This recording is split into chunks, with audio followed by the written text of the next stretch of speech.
हम गुंजन चौधरी मैथिली गुंजन चैनल पर समस्त मिथिलावासी के प्रणाम करै छी। आई हम एकटा सामा के गीत प्रस्तुत करऽ जाइ छी। अहाँ सबसे आग्रह जे गीत के अंत तक जरूर सुनब। सामा खेला गेली में अवनीश भैया के आंगन है।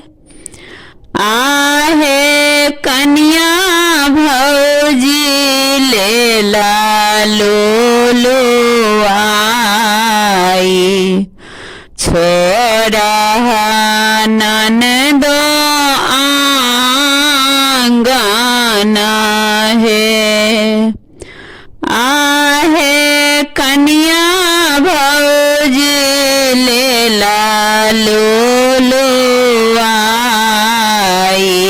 छोरा ननदो आंगन है। जोनी लो लो बहू भौजी से कन्या भौजी है। भौजी जाले रहतई माए बाप करा जताओले। सामा खेलब है। भौजी छूटी जतई माए बाप करा जा। छोड़ब आहाँ के आंगन है। भौजी छूटी जतई माए बाप करा जा। छोड़ब आहाँ के आंगन है। सामा खेला गेली रजनीश भैया के आंगन है। आहे कन्या भौजी ले लालो लो आई। छोरा ननदो आंगन है।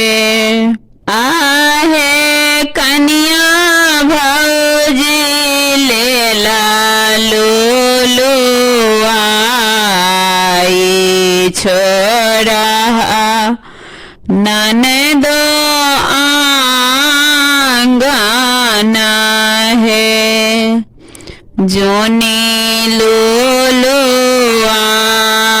बहू भौजी से कन्या भौजी है। भौजी जाबे रहतई माए बाप करा जताले। सामा खेलब है। भौजी छूटी जतई माए बाप करा जा। छोड़ब आहाँ के आंगन है। भौजी छूटी जतई माए बाप करा जा। छोड़ब आहाँ के